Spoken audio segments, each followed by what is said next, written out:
video ini sampai habis ya. Halo adik-adik, kasih karunia dan damai sejahtera menyertai kamu sekalian. Amin.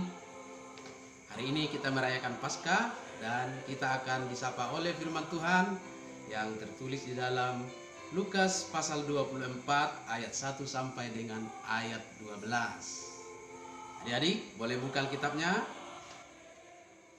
Mari kita baca firman Tuhan. Demikian. Lukas 24 ayat 1 sampai 12. Tetapi pagi-pagi benar pada hari pertama minggu itu mereka pergi ke kubur membawa rempah-rempah yang telah mereka sediakan. Mereka mendapati batu sudah terguling dari kubur itu.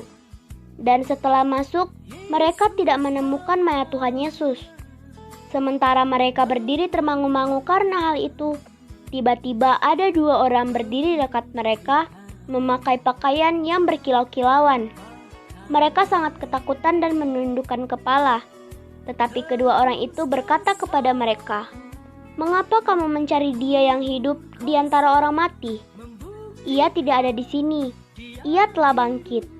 Ingatlah apa yang dikatakannya kepada kamu ketika Ia masih di Galilea, yaitu bahwa Anak Manusia harus diserahkan ke tangan orang-orang berdosa dan disalibkan, tetapi akan bangkit pada hari yang ketiga." Lalu teringatlah mereka akan perkataan Yesus itu. Setelah mereka kembali dari kubur, mereka menceritakan semuanya itu kepada ke-11 murid dan kepada semua saudara yang lain. Perempuan-perempuan itu ialah Maria dari Magdala, Yohana, dan Maria ibu Yakobus.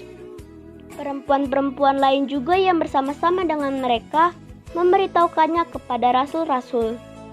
Tetapi bagi mereka perkataan-perkataan itu seakan-akan omong kosong, dan mereka tidak percaya kepada perempuan-perempuan itu. Sungguh pun demikian, Petrus bangun lalu cepat-cepat pergi ke kubur itu. Ketika ia menjenguk ke dalam, ia melihat hanya kain kapan saja. Lalu ia pergi dan bertanya dalam hatinya, apa yang kiranya telah terjadi. Demikian firman Tuhan. Nah, adik-adik sekalian, ketika kita tadi sudah mendengar cerita bahwa peristiwa kebangkitan Yesus yang kita rayakan hari ini punya satu kisah yang menarik. Nah, di sana tadi diceritakan bahwa pagi-pagi benar pada hari Minggu, Maria bersama teman-temannya pergi ke kubur Yesus membawa apa? Membawa rempah-rempah. Untuk apa itu? Untuk meminyaki mayat Tuhan Yesus. Nah, adik-adik, meminyaki mayat bagi orang Yahudi adalah sebuah kebiasaan, sebuah tradisi. Itu sebagai tanda kasih sayang mereka kepada orang yang sudah meninggal, orang yang memang benar-benar mereka kasihi. Nah, kalau sekarang kita ke kuburan, mau ngapain adik-adik? Ada yang tahu? Mau ziarah. Kita pergi ke kuburan untuk ziarah.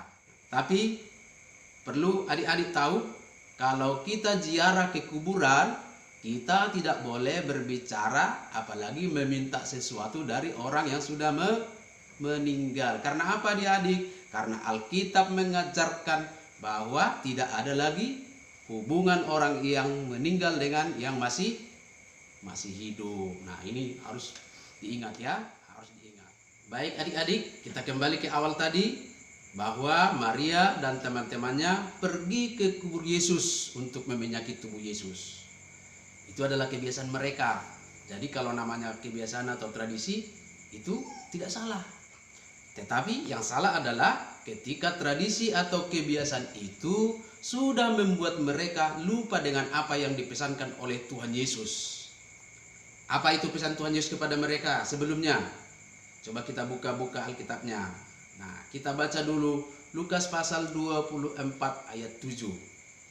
Di sana Yesus berkata bahwa Anak Manusia harus diserahkan ke tangan orang-orang berdosa dan disalibkan, dan akan bangkit pada hari yang ketiga. Yesus sudah pernah berkata kepada mereka bahwa setelah disalibkan, mati dan dikuburkan, ia akan bangkit pada hari yang ketiga. Nah, pesan firman Tuhan yang pertama, ingat yang pertama adalah jangan ada kebiasaan kita yang membuat kita lupa kepada firman Tuhan. Apa kebiasaan itu? Nah, itu tadi, ziarah dan meminta berkat, berbicara dengan orang-orang yang sudah meninggal. Nah, jadi jikalau nanti ada orang tua kita yang mengajak ziarah pulang ke kampung, ziarah ke kuburan, bilang sama papa dan mama, jangan lagi ngobrol sama kuburan atau minta berkat. Oke? Nah, yang kedua adik-adik, ketika mereka sampai di kuburan, apa yang terjadi? Ternyata penutup kuburannya sudah terbuka dan mereka tidak menemukan mayat Yesus. Kuburan Yesus sudah kosong. Kemana perginya mayat Yesus? Apakah dicuri orang? Bukan. Lalu kemana perginya? Karena ia sudah bangkit. Karena ia sudah bangkit dari antara orang mati. Maka apa yang disampaikan Yesus sebelumnya benar, bahwa dia akan bangkit pada hari yang ketiga. Nah, ini sangat penting adik-adik.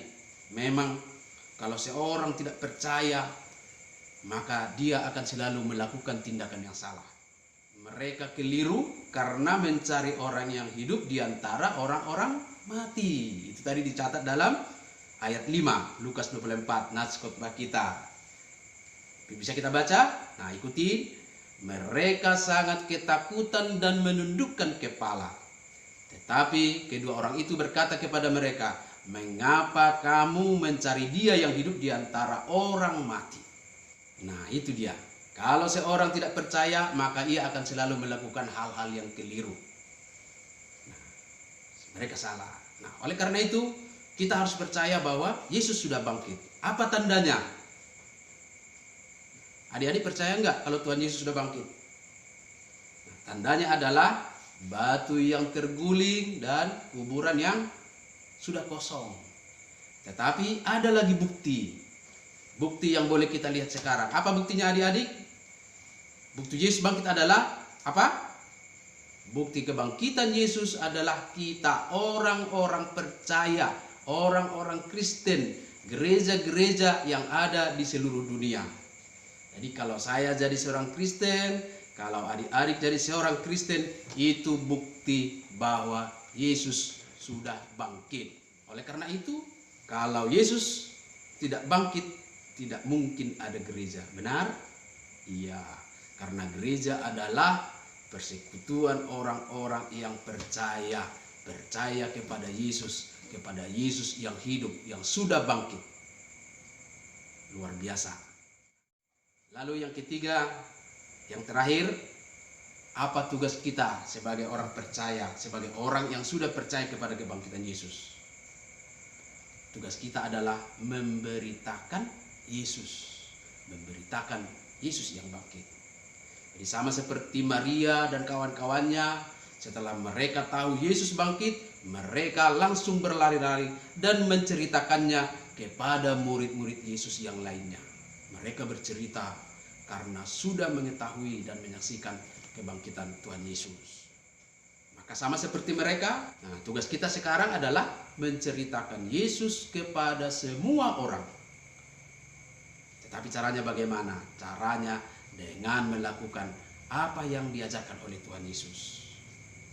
Berbuat baik, mengasihi, harus berani menyatakan yang benar, rendah hati, suka menolong, dan taat, dan yang lain-lain sebagai bukti dari kita percaya.